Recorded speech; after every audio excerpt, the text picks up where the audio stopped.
Olá pessoal, bom dia, boa tarde, boa noite a todos os senhores que são inscritos no nosso canal Anotações de Processo Civil. Se você ainda não é, eu sou o professor Arthur Vieira e depois que eu concluí o meu doutorado em Direito Processual, eu resolvi me dedicar a esses veículos de comunicação para que eu pudesse transmitir aos senhores conhecimento jurídico de qualidade e de forma gratuita. Aqui eu vou pontuar o meu e-mail de contato para que eventuais interessados possam estabelecer um contato mais direto. Inclusive, nós podemos eventualmente considerar a hipótese de publicar um artigo científico em conjunto, tá certo? Bom, gostaria de pontuar também com os senhores o nosso canal no YouTube. Se você ainda não é inscrito, basta clicar no ícone do livro que fica no canto inferior do vídeo para que você se inscreva. Sugiro também que você clique no ícone do sininho para que você possa ativar as notificações dos vídeos que são constantemente disponibilizados por aqui. Gostaria de apresentar também aos senhores a nossa plataforma acadêmica, arturvieiracursos.com.br, arturvieiracursos.com.br, onde os senhores encontrarão cursos online de modo gratuito, inclusive com a emissão de certificado válido em todo o território nacional. Tá certo? Então, após a pausa, nós vamos tratar do vídeo de hoje. Então, meus amigos, no vídeo de hoje, eu quero analisar com vocês uma questão desse ano nosso aqui de 2020, questão da CESP, caiu lá na prova de oficial de justiça e avaliador para o Tribunal de Justiça do Pará. E aí, vamos fazer, como de costume, aquela análise com relação ao enunciado e a gente deixa para depois as considerações sobre cada uma das assertivas. Então vamos lá, rapidamente. Segundo o regramento estabelecido no CPC, o desmembramento do litisconsórcio multitudinário em razão do número excessivo de litigantes, e aí vem as hipóteses. E aí, evidentemente, nós estamos tratando de litisconsórcio, né? Litisconsórcio, que no CPC ele é disciplinado lá a partir do artigo 113 do CPC. Eu já volto aqui a esse artigo 113. Eu quero, por hora, destacar o que consta do artigo 114, chamando ele de litisconsórcio necessário, o artigo 116, litisconsórcio unitário, e o artigo 115, que trata do vício da sentença, se ela é nula ou ineficaz, a depender da espécie de litisconsórcio. Então, ao fim e ao cabo, o que eu quero inicialmente tratar com os senhores é a respeito de já de início, uma classificação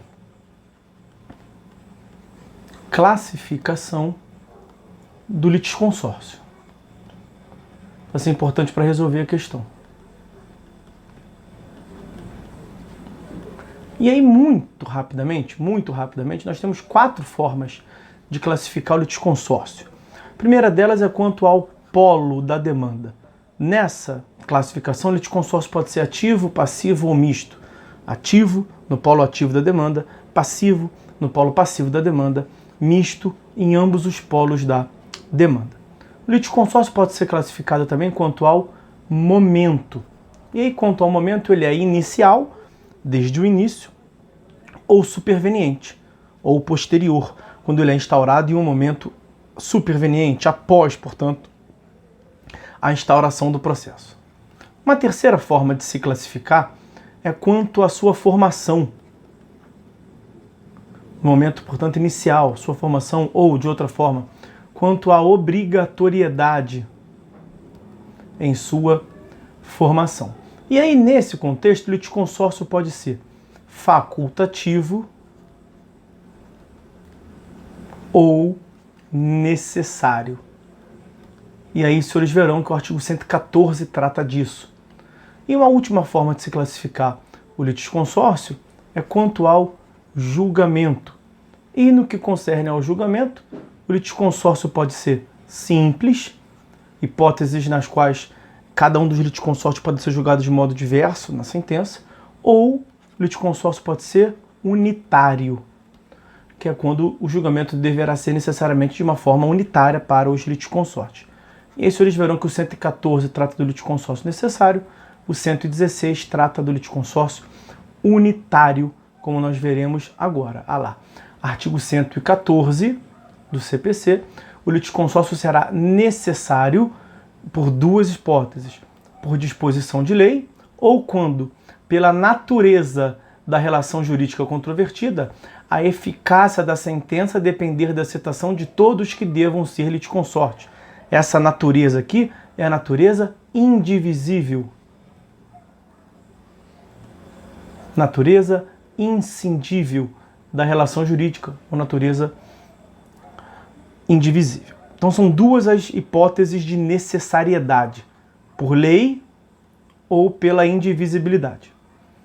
O litisconsórcio, por outro lado, será unitário quando, pela natureza da relação jurídica, o juiz tiver de decidir o mérito de modo uniforme para todos os litisconsortes. Então veja que as causas, as hipóteses de unitariedade é apenas uma, é a indivisibilidade. Daí uma primeira distinção entre o litisconsórcio necessário e o litisconsórcio unitário. O litisconsórcio necessário pode ser por força de lei ou pela indivisibilidade, ao passo que o litisconsórcio unitário é sempre pela indivisibilidade. E o artigo 115 vai nos trazer a consequência da inobservância, a sentença de mérito, quando proferida sem a integração do contraditório, portanto, sem a citação de uma das partes. Inciso 1º, será nula se a decisão tiver de ser uniforme em relação a todos que deveriam ter integrado. Então aqui o 115 ele é combinado com o artigo 116, litisconsórcio unitário. E ela será ineficaz, será existente, será válida, mas ineficaz apenas nos outros casos, apenas para os que não foram citados. E aqui é a hipótese de necessariedade, ou quando o litisconsórcio ele é simples, quando ele não é unitário, tá certo? Bom, o que eu quero chamar a atenção para os senhores, para fechar essa análise geral do litisconsórcio, é o seguinte: aqui no artigo 113, nós temos as hipóteses em que nós podemos ter o litisconsórcio. Hipótese em que nós poderemos ou deveremos, a depender se o litisconsórcio é facultativo ou necessário, né? Duas ou mais pessoas podem litigar no mesmo processo, em conjunto, ativa ou passivamente, quando? E aí vem as hipóteses: quando houver comunhão de direitos ou de obrigações, quando entre as causas houver conexão pelo pedido ou pela causa de pedir, ou quando ocorrer afinidade, isso aqui é mais amplo, afinidade de questões por ponto comum de fato ou de direito. A questão trata do litisconsórcio multitudinário. Em primeiro lugar, no que consiste um litisconsórcio multitudinário? Bom, este é um conceito jurídico indeterminado. Quando é que nós teremos a multidão no processo? Vai depender, portanto, das características do caso concreto, da complexidade do caso concreto. Então, o juiz poderá limitar todo o litisconsórcio? Não, por isso que eu fiz aquela digressão lá atrás.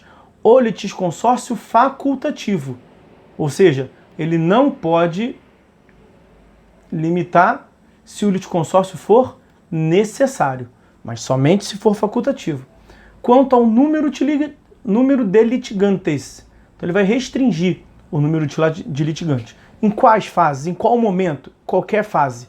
Na fase de conhecimento, na liquidação de sentença ou na execução. Quais são as hipóteses? Quando o número excessivo de litigantes comprometer a rápida solução do litígio ou dificultar o exercício do direito de defesa ou o cumprimento da sentença, tá certo? Bom, antes de analisarmos lá as hipóteses, umas últimas considerações. Aqui nós teremos desmembramento, como a questão falou, desmembramento do processo. Então vamos imaginar que tivesse 500 autores e o juiz acha que 500 é muito. Ele manda desmembrar em 10 processos para ficar 50 autores em cada um dos processos. A hipótese é, portanto, de desmembramento, o que não quer dizer, portanto, que haverá a exclusão do polo ativo ou passivo, mas sim uma divisão do processo maior, processo inicial, em diversos outros processos menores. A hipótese é, portanto, de desmembramento. E uma última consideração é que, tratando-se de pedido de limitação do litisconsórcio, e em caso de recusa ou no caso de indeferimento, do pedido de limitação, será cabível agravo de instrumento, como se vê lá do artigo 1015, inciso 8º do CPC. Então, cabe agravo de instrumento de qualquer decisão que verse, não, da decisão que recusa, que rejeita, que indefere o pedido de limitação do litisconsórcio multitudinário. Agora vamos ver as hipóteses, vamos ver se vai nos ajudar. Olha lá. Então, essa limitação, desmembramento, pode ocorrer na fase de conhecimento, pode ocorrer na liquidação de sentença ou na execução, desde que o litisconsórcio seja facultativo. Opa, não pode ser em todos? Não pode ser no necessário? Não, não pode. Realmente foi o que nós vimos lá no 113, parágrafo 1º. 113, parágrafo 1º. Então essa questão me parece estar assertiva, me parece estar correta, com base no artigo 113, parágrafo 1º do CPC. Vamos seguir. Alternativa B, é permitido somente antes da citação do réu, seja o litisconsórcio facultativo ou necessário. Não. 113, parágrafo 1º. Não pode ser um litisconsórcio necessário. E somente antes da citação do réu. Não. Pode ser lá no cumprimento de sentença. Então, não é somente antes da citação do réu. A alternativa B está equivocada. Alternativa C, é vedada em sede de execução, seja ela decorrente de título judicial ou extrajudicial. Vejam, o 113, parágrafo 1º, é expresso em afirmar que cabe também no cumprimento de sentença, na fase executiva do processo sincrético. Então está equivocada a letra C também. Alternativa D, depende da concordância de todas as partes do processo, se o litisconsórcio for necessário e unitário. Bom, no necessário não pode, só pode no facultativo.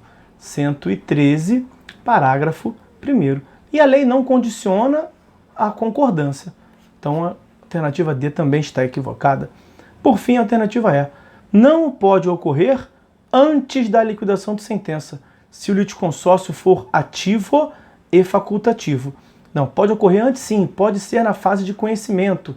Está lá no 113, parágrafo 1º. Pode ser tanto na fase de conhecimento, quanto na liquidação de sentença, ou na fase de execução.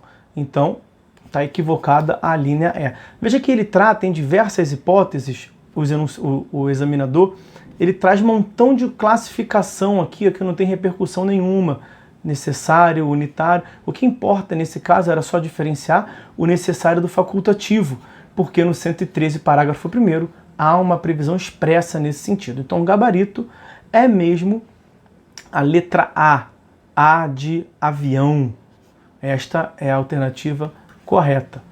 A limitação do litisconsórcio multitudinário pode se dar na fase de conhecimento, na liquidação de sentença ou na execução. E tem que se referir ao litisconsórcio facultativo, porque não cabe o litisconsórcio no litisconsórcio necessário. Olha lá, 113, parágrafo 1º. O juiz poderá limitar o litisconsórcio facultativo quanto ao número de litigantes na fase de conhecimento, na de liquidação ou na de execução. É o que nos interessa para essa questão.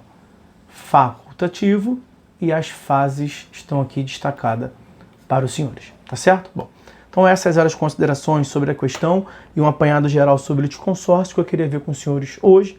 Por hora é só, fiquem todos com Deus e até a próxima.